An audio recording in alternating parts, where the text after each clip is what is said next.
Breaking news! Okay, so yesterday at work I came up with this genius idea that I would review the news whilst being drunk.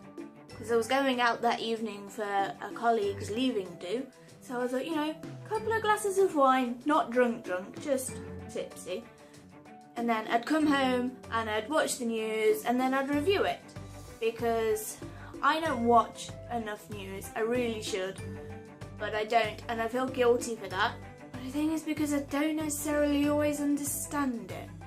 There's not enough pictures, unless you're actually watching the news and then it's all pictures, but you know what I mean. I went out and I had 5 drinks, and I've realised that now I'm 30, I can't drink anymore. I was way more than just tipsy. I was blottoed, pissed as a fart. And by the time I was watching the news, I wasn't capable of watching the news. I had to take myself off to bed with a glass of water and paracetamol. Although I didn't realise I had a glass of water next to me until I woke up this morning really thirsty.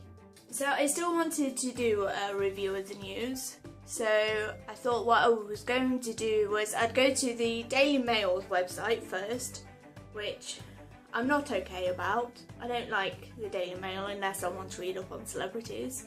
But I thought that if I went there and I understood the basic story first, then I could go on to The Guardian and read it there in more depth so I could actually talk about the news. The Daily Mail's website. This is a screenshot of their most important story of today. It's about families being ripped off when going on holiday. Now, fair enough, that is news. It's warning other people just to double check who you're paying the fees to in case you're conned and you get a fraudster trying to rip you off. But I'm fairly sure there are other things going on in this world. I mean, I had to scroll down about 3/4 of the way down the page to find the story about the Jehovah's Witness family who have taken their son out of the hospital. Now, to me, that is a more important news article than families being ripped off when on holiday. But it was so far down the page. I think Mike Myers introduces his son and daughter to the world was higher than that story. I can't work out the scale of how they put things online. It's like, did they just draw it out of hat? So, which story's going to be the top today? Oh, Mike Myers' sons? No, they go further down. Okay, so now we've swapped over to The Guardian.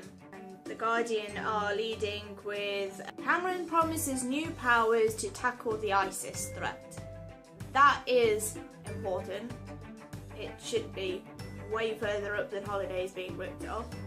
Oh, Putin has made a Nazi jibe at the Ukraine. Let's take a look at that one. No, I don't think I understand that one. This website's really frustrating me. I'm trying to click on a story about Ebola and it just keeps shifting up and down. I keep clicking on the wrong flipping link. A breakthrough in the Ebola in trying to cure it. And they've tested it on animals, because that makes sense. They have the same DNA as us, so why not? All the animals in the study recovered from the disease. So that's a good thing, but does that mean that they actually infected the animals on purpose? And what if they didn't all recover from the disease? That's slaughtering those animals. Ah, no, it's alright, they tested it on monkeys. I suppose the DNA is closer. Ah, here's a fact for you. Ebola is everywhere at the moment. When do you think it first was discovered? Have you read up on it? I've not. But apparently it was discovered in 1976. So that's 40 years almost. And we've suddenly only just become aware of it. I mean, people were aware of it, but we've had our awareness risen. I ask in a question. But I mean, what do I mean? Obviously, it's affecting people on a larger scale at the moment these last few weeks. I was watching a Vlogs Brothers video the other day. He'd just been to, I think, a neighbouring country to where the virus is widespread at the moment. And then he came back and he felt ill, and all of the internet assumed that he'd caught Ebola and he'd brought it back to America, and it was turmoil, uproar. He hadn't. He'd got meningitis that I think he caught in California, I think he was saying. And even if he had caught Ebola, it's very hard. Like, I know it's widespread in a lot of countries, but the guy that brought it over to the UK, everybody was really worried that there's going to be an outbreak of it here now. But it's only passed on by bodily fluids. So, and it comes on very quickly. I think you know when you've got Ebola very quickly. So as long as he doesn't share any drinks or doesn't kiss or do anything else to pass bodily functions, bodily fluids, then there's not going to be an outbreak of it here. And I think the media, do you know, I've noticed that I say I think a lot in my vlogs, especially when I'm editing. I try and edit out the I thinks a lot, but yeah. Getting back to what I was saying. What was I saying? I can't remember what I was saying. Lost my train of thought, sorry. Okay, so let's just pick one more story to talk about, and then hopefully the video won't be too long.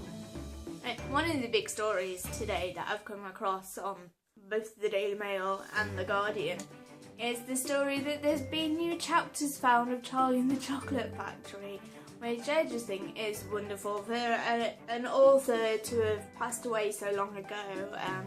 You're never going to be able to have any new works from this author, and then to have hidden chapters found is really great. But I've noticed that this is a trend this year, or maybe I've just picked up on it. But we've got Michael Jackson, who's just released an album. They got other vocals from him that they've created an album around. And I heard yesterday that Queen are doing the same thing this year, which I think is going to be really great. They've got old vocals of Freddie Mercury, and they're putting a new, I don't know if it's a whole new album or just a couple of songs, I don't know.